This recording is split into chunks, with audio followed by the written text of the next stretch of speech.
Bailey Kirkeby is a rising senior at Bear Creek High School in Stockton, California.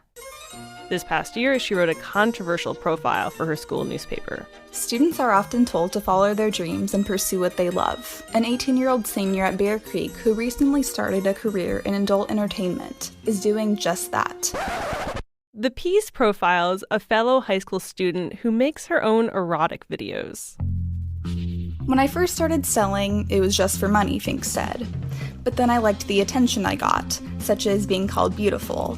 Bailey remembers a lot of people criticizing the student's life choices. This is what she's wanted to do, and this is the path that she wanted to take, and she's happy with it.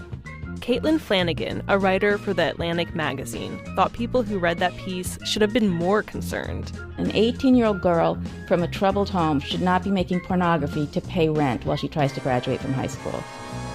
We know that's not right.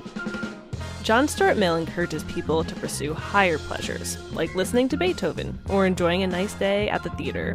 Flanagan says making sexual videos was not quite what Mill had in mind. The idea that a Victorian could possibly imagine an 18-year-old girl performing multiple sexual acts with men she doesn't know, that would just melt John Stuart Mill's mind down to nothingness. It's easy for anyone in the digital age to sell porn and to consume it. That does raise questions about harm and liberty. Shira Tarrant is a professor of women's, gender, and sexuality studies at CSU Long Beach. She's also a fan of John Stuart Mill. People don't ask her about the guy enough. I have never had anybody ask me about the link between John Stuart Mill and pornography. Tarrant says Mill's ideas are handy when it comes to moving past the one-dimensional is porn good, is porn bad, yes or no debate. When these arguments around pornography are driven by passion and emotion and morality or even religion, that can interfere with really clear-headed thinking.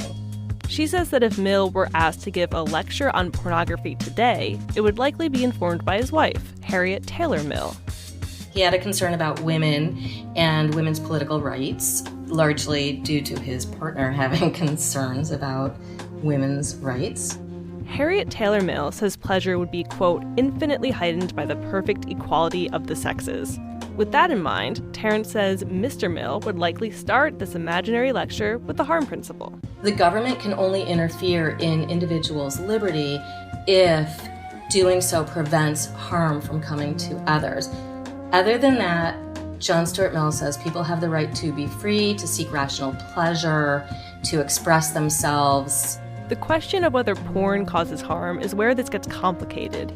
And so, at this point in the fantasy lecture, health experts might break down the data on both sides. Mill doesn't want us to sit back and be indifferent. If I don't like porn or I think that pornography is harmful, I can try to convince you not to watch porn. I can engage in free speech and open debate on this topic.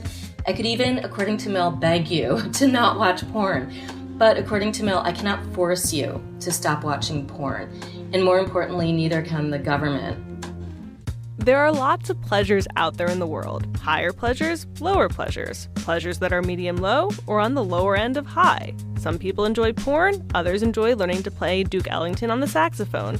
And there are good reasons to criticize porn. But there was also a time when people said jazz caused dementia and sexual deviance. At the end of the day, there is no harm in sticking to the science. Hey man, got a big box of porn for you. For Philosophy Talk, I'm Holly J. McDeed.